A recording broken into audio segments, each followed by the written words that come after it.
దేవుని యొక్క అద్భుతమైన నామమునకు మహిమ కలుగునుగాక. క్రీస్తునందు ప్రియమైన వారందరికీ నా స్తోత్రములు తెలియజేయుచున్నాను. ఈ ఉదయకాలమున మన వేకువ మన్నా యొక్క ముఖ్య అంశము నీ భారములు ఆయన ఆధీనములో ఉన్నవి. దీని ధ్యానార్థమై మనము దావీదు రాసిన కీర్తనలు గ్రంథము 55వ అధ్యాయము 22వ వచనము వైపు మన పరిశుద్ధ గ్రంథమును త్రిప్పెదముగాక. నీ భారము యెహోవా మీద మోపుము, ఆయనే నిన్ను ఆదుకొనును. నీతిమంతులను ఆయన ఎన్నడూను కదలనీయడు అని చదువుచున్నాము. ఈ వాక్యమును వినిచుండిన ప్రియమైన వారలారా, మనము మన జీవితములలో నేర్చుకొనవలసిన ముఖ్య కార్యము, మనము ఏ స్థితిలో వెళ్ళుచున్నప్పటికీ దేవుని యొక్క మార్గమును మరియు ఆయన సమయమును విశ్వసించవలెను. దేవుడు ఏదైతే వాగ్దానము చేసి ఉన్నాడో అది మన జీవితములో తప్పక నెరవేర్చబడుటకు సమర్థుడని గ్రహించుము. అయితే అది నీవు అనుకున్న పద్ధతిలో జరగవని జ్ఞాపకముంచుకొనుము. నీవు నీ కార్యములను నీ ఆలోచనల ద్వారా నియంత్రించవలెనని అనుకొనుచున్నట్లయితే నీవు నెమ్మది లేక ఆందోళనతో జీవించదవు. పరిస్థితులపై నీ ఆధీనమును వదిలివేయుము. దేవుని చిత్తమునకు అప్పగించుకొని ముందుకు సాగుము. నీ జీవితములో నిన్ను కలవరపెట్టుచున్న భారములన్నిటినీ ఆయన గమనించుచున్నాడు. మనము వాటిని చూచి తొందరపడవచ్చును, కాని ఆ తండ్రికి వాటిని ఏ సమయమును ముగించవలెనో బాగుగా తెలియను. దానికి సంబంధించిన తాళపు చెవి ఇదియే. అదేదనగా ఆయన నీకు తాను చేయబోవునటువంటి వివరములను తెలియజేయనే చేయడు. ఎందుకనగా మనము సమస్తమును ఈ విధముగానే జరుగును అని అనుకున్నట్లయితే మనలో విశ్వాసము అనున్నది కార్యసిద్ధి కలుగజేయదు. ఉదాహరణకు, ఒకవేళ దేవుడు ఇంకొక 3 మాసములలో నీకు ఒక గొప్ప అద్భుత కార్యమును చేయుచున్నానని బయలుపరిచినట్లయితే, కాని సమస్తమైన కార్యములు నీకు ఆ సమయములో వ్యతిరేకముగా కనపడవచ్చును. నీకు అనుకూలముగా నీవనుకున్న మార్గములో నీ కార్యములు అగుటకు ఒక వారమే పట్టవచ్చును. నీవు దేవునితో ఏమందువు? ప్రభువా, ఈ కార్యము ఈ విధముగా చేయుట చాలా సులభము కదా, ఇప్పుడే జరుగుటకు సాధ్యమైన కార్యమునకు ఎందుకు 3 మాసములు అని చెప్పుచున్నావు అని దేవునితో వాదించుదువు. అవునా ప్రియమైన దేవుని జనమా, దేవుడు మన కార్యములకు తగిన ప్రణాళికలు ముందుగానే నిర్ణయించి ఉన్నారు. నీకు కంటికి కనపడని కార్యములు ఆయన చేయుచున్నారని విశ్వసించుము. మనుష్యుల దయను, స్వస్థతను నీ జీవితములో సరైన రీతిగా నిన్ను లేవనెత్తే వారిని ఆయన సిద్ధపరిచి ఉంచి ఉన్నారు. అవన్నీయును నీకు అనుకూలముగా మార్చబడవలెనంటే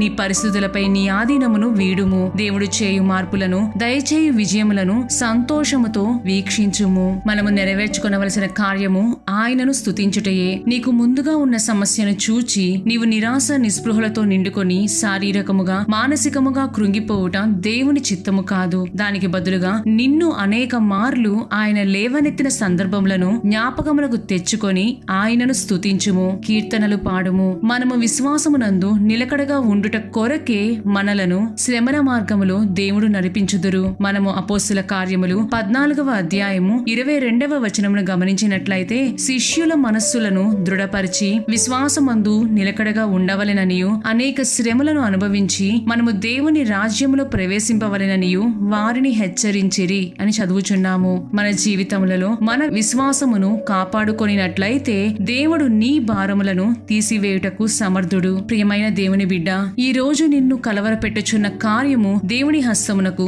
అప్పచెప్పుము. మనము మత్తయి సువార్త 11వ అధ్యాయము 28వ వచనమును గమనించినట్లయితే, ప్రయాసపడి భారము మోసుకొనుచున్న సమస్త జనులారా నా యొద్దకు రండి, నేను మీకు విశ్రాంతి కలుగజేతును అని చదువుచున్నాము. ఆయన నీ భారములు, కష్టములు, నష్టములను ఆయనకు అప్పగించమని చెప్పుచున్నప్పుడు ఇంకను వాటిని నీ ఆధీనములో ఉంచుకొని కష్టపడుట ఎలా? ఈ ఉదయకాలమున, ఈ రాత్రి యందు నిన్ను కలవరపెట్టుచున్న కార్యము ఏదైనప్పటికీ దేవుడు నీతోనే మాట్లాడుచున్నాడు. నా ప్రియ బిడ్డ, నా దగ్గరకు రమ్ము. నేను సమస్తమును నా అధీనములో ఉంచుకొన వాంఛించుచున్నాను. నీ అడుగులను నేను స్థిరపరచబోచున్నాను. నేను నీ కొరకై నూతన కార్యమును చేయుచున్నాను. ప్రస్తుతము నేను ఉద్దేశించిన కార్యములు నీకు మేలుకరముగా కనిపించనప్పటికీ నేను సమస్తమును మేలు కొరకై మాత్రమే క్రియ చేయుచున్నాను. నేనే మొదలుపెట్టియున్నాను, నేనే ముగించుదును. నీవు నెమ్మది కలిగి నాలో విశ్రాంతి పొందుము. నీవు పోగొట్టుకున్న దానికి 2 నీకు అనుగ్రహించబోచున్నాను అని నేటి దినమున నీకు వాగ్దానము చేయుచున్నాడు. ప్రియమైన దేవుని బిడ్డ,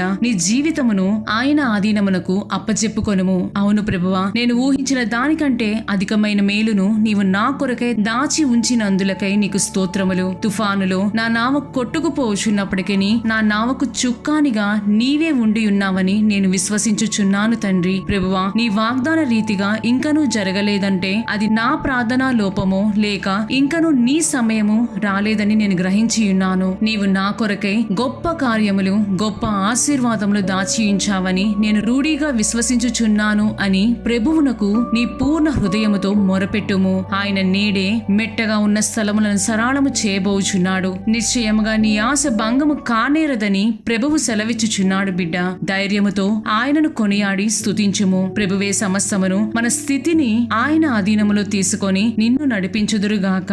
దేవుడు మిమ్ములను మీ కుటుంబములను ఆశీర్వదించి కృప చూపుదురుగాక. ఆమేన్.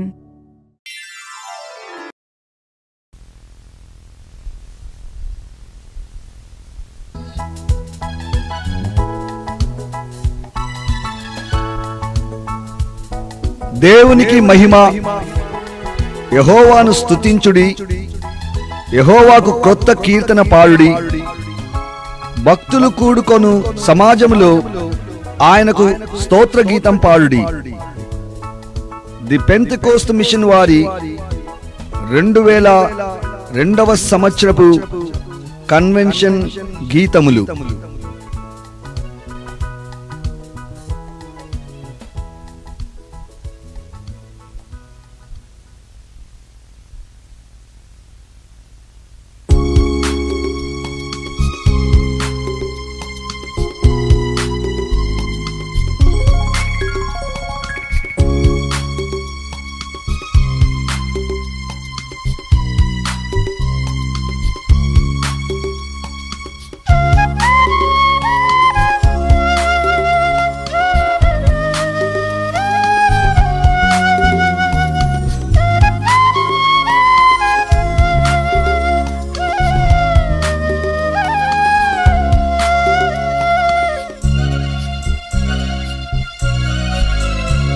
మహోన్నతుడా యెహోవా దేవా, నీ కృపను నీ పొగడెదను. మహోన్నతుడా యెహోవా దేవా, నీ కృపను నీ పొగడెదను. నా ప్రభువా, నీ దృష్టిని నా మీద ఉంచి ఇలా కాచితివి. నా ప్రభువా, నీ దృష్టిని నా మీద ఉంచి ఇలా కాచితివి. మహోన్నతుడా యెహోవా దేవా, నీ కృపను నీ పొగడెదను.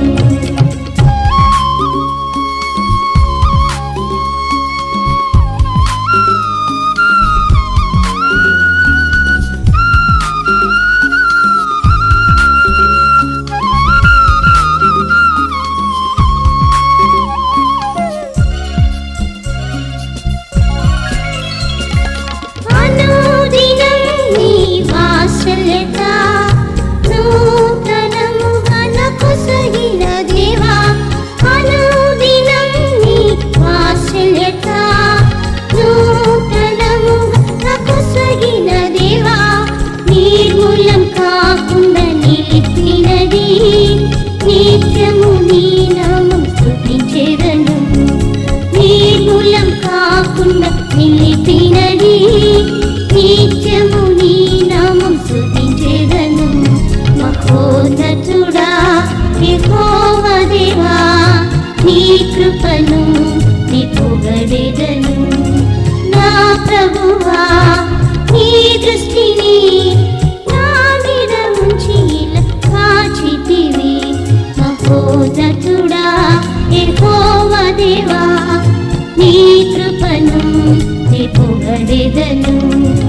యెహోవా దక్షిణ హస్తమిగా ఇశ్రాయేలును నడిపే జయంతో. యెహోవా దక్షిణ హస్తమిగా ఇశ్రాయేలును నడిపే జయంతో. నా గొప్ప శ్రమ నుండి విడిపించిన నీ శక్తిని తలంచి స్తుతించెదను. నా గొప్ప శ్రమ నుండి విడిపించిన నీ శక్తిని తలంచి స్తుతించెదను. మహోన్నతుడా యెహోవా దేవా, నీ కృపను నీ పొగడెదను. నా ప్రభువా, నీ దృష్టిని నా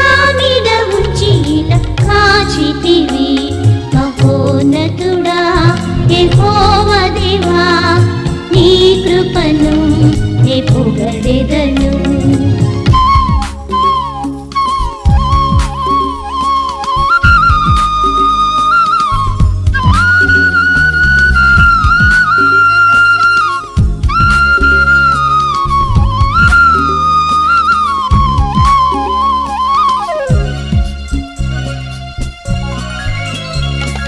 మహిమగల యెహోవా రఫా, మారని వాక్కుతో స్వస్థతనిచ్చెను.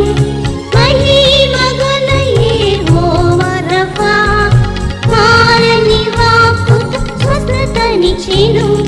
నా రోగం బలహీనం బాగు చేసినా, నీ ప్రేమ ధ్యానించి స్తుతించెదను. నా రోగం బలహీనం బాగు చేసినా, నీ ప్రేమ ధ్యానించి స్తుతించెదను.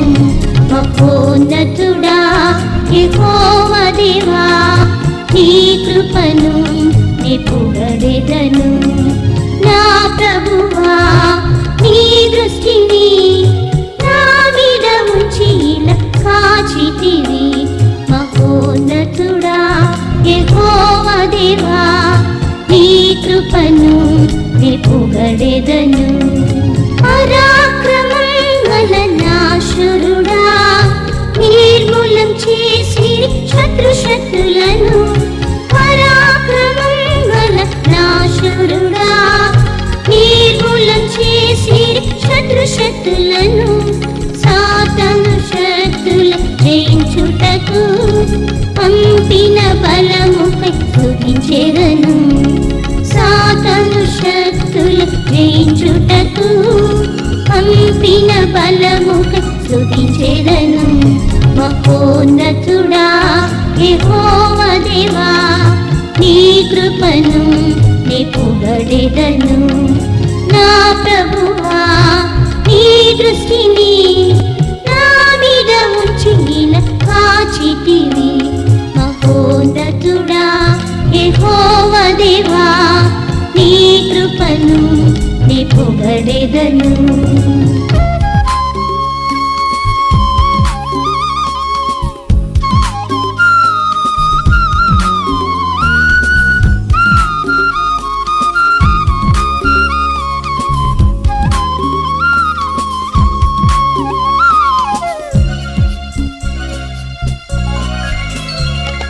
పరిశుద్ధతలో మహనీయుడా, పవిత్రముగా నన్ను కాపాడుము తండ్రి. పరిశుద్ధతలో మహనీయుడా, పవిత్రముగా నన్ను కాపాడుము తండ్రి. నీ చిత్తముకు నేను సమర్పించెదను. హల్లెలూయా పాడి స్తుతించెదను. నీ చిత్తముకు నేను సమర్పించెదను. హల్లెలూయా పాడి స్తుతించెదను. మహోన్నతుడా యెహోవా దేవా, నీ కృపను నే పొగడెదను. మహోన్నతుడా